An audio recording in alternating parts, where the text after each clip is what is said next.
angle. You just saw President Trump wrapping, and this could be the most important part of this Asian trip. We're going to have reaction, a lot on the line there. And in the Virginia governor's race, we're going to tell you why the Republican Ed Gillespie keeps disparaging people of faith. What is going on? The power of prayer, that's apparently a threat to people. We're going to have more on all those stories throughout the hour. But first, the latest on Sunday's horrific mass shooting in Sutherland Springs, Texas. The more we learn about Devin Patrick Kelly, the more shocking it is that he was ever able to purchase a gun. Now, not only did this escape from a mental hospital in that same time frame. Now, despite this, the Air Force never entered him into an FBI database, and that cleared the way for him to purchase the weapons he used during the shooting spree. Absolutely incredible. Now, back in Sutherland Springs, we're hearing about the many acts of heroism at the First Baptist Church. By now, you've heard about Stephen Williford, the plumber who stopped the shooting by engaging with the killer with a gun of his own. And tonight, we're learning more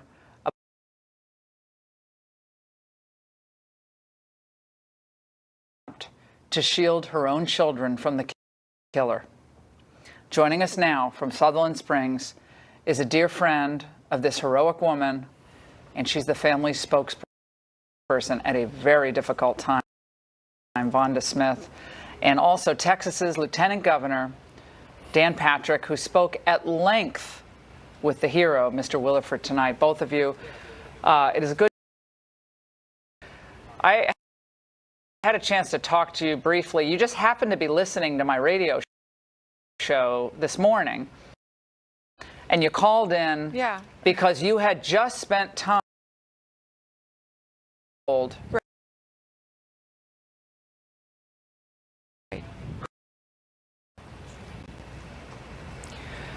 The first thing she told me was that the reason that she didn't get shot like everybody else was because her mama threw her on the ground and told her to hide. And she did. And she said, I didn't get shot because I was hiding. And she proceeded. Minor injury, correct? And yet she two of her siblings. She had none. Two of her siblings. None. Died. Correct. She wasn't injured. She could have been. She says that a bullet went right by her face and knocked off her glasses. And she was not even scathed. So as soon as Joanne threw her on the ground, she stayed hiding. And I'm sorry, what was your next question? And two of her siblings died in this horrific attack. Two of her siblings scooped up her other three that were sitting next to her in a pew. Ryland, who's 5, and Brooke, who is 5, and Emily, who's 7. And she immediately covered them with her body. And that's exactly how Rihanna, described it. She just said she was on top of them. And it just, I guess it all happened so fast, I assume. But the mother, as we know, the shooter. This is the mother's ultimate sacrifice. Dan, in the last few months, and now spending time tonight with Stephen Williford, the hero in all of this. Mother, Joanne Ward, who is deceased, was killed. Stephen survived this, but he engaged the killer. Tell us what he told you tonight. Yes. This evening, and I asked Stephen permission of what to say on his behalf, and he said, tell Laura and tell the country, tell the world I'm not a hero. I'm a victim. He said, I lost my friends. I lost people in my community. He doesn't want to be treated like a hero, Laura. He just reacted. He said God gave him great presence of mind and and calmness as he walked out that door facing the shooter.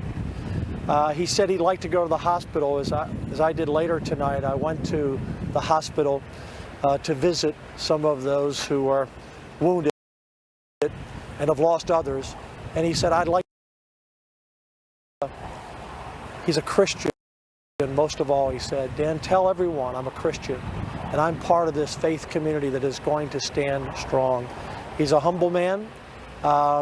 He's a hero to all of us, but to himself, he's another victim, and that's how he wants to be seen. Dan, is there any doubt in your mind after spending time with him tonight, as distraught as he is, and I want to hear from both of you on this, that were he not the type of man he is, I know he's humble, he doesn't want any credit, but President Trump was right. We would have had a lot more carnage. This man was hell-bent on shooting up whatever he could find, it looked like. I said to him, Laura, I said, Stephen, I know you don't want to be a hero, but understand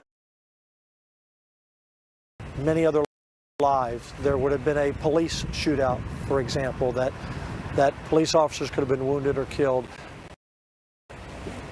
They drove by another church in the chase. The gunman could have stopped at that church, because obviously this was more than just domestic violence. For me, Laura, this was just another attack on people of faith in this world. Whether you're Jews or Muslims or Christians today, people of faith are under attack. And so there's no question,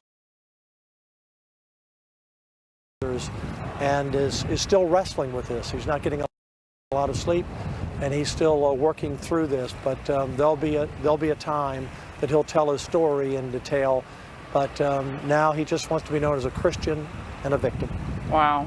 And to think, Vonda, about how much our society focuses on celebrity and what you have and what you're wearing and where you went to school, all of that. And at a time like this, you see a mother's love for her children. I have 3 children, and I got it down on my knees tonight, and I prayed with my children for the people of Texas again. Yes. I mean, and yes. My kids don't. Ultimate sacrifice. Are you surprised, knowing Joan as you do, that she did this instinctively for her children? Joanne always had her children at the top of her mind, her ideas, her thoughts, everything.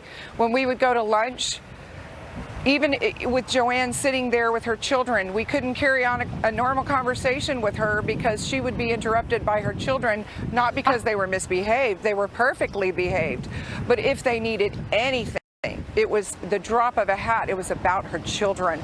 And that's Joanne's heart. It was do this.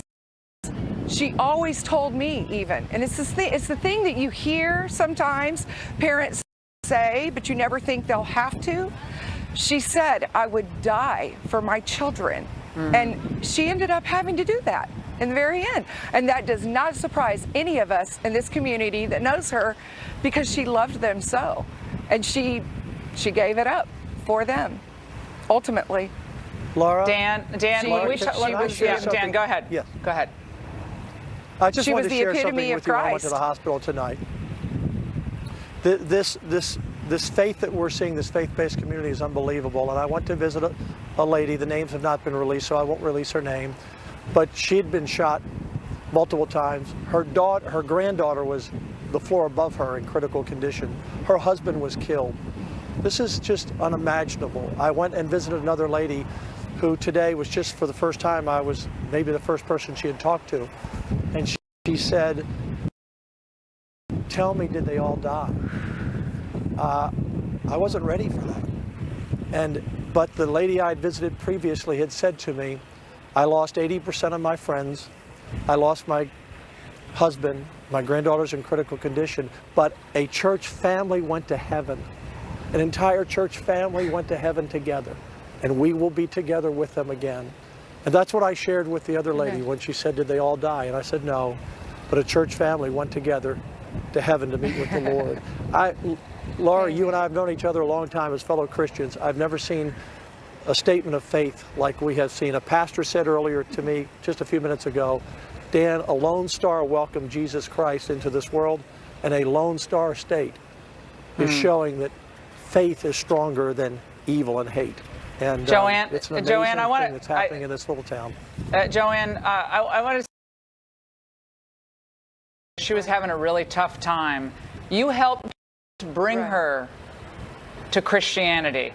Ironically, she goes to and connects with this church, and she ends up dying there. Now, a lot of the atheists and a lot of the cynics will say, see, the faith killed her. She got close to God, and look at what happened to her. There is no God. How would you respond to that? Oh, I don't even know what to say to that. I just know that this woman's faith was so strong. I may not have brought her to Christianity. I know that her faith was wavering, and her faith strengthened over the 3 years I've known her. And she did end up in church, and that is where she died. And the thing that I know that Joanne would want people to know is that live for Christ, no matter what. She was dragging people to church. She was begging her best friend Cody to go to Sunday school with her.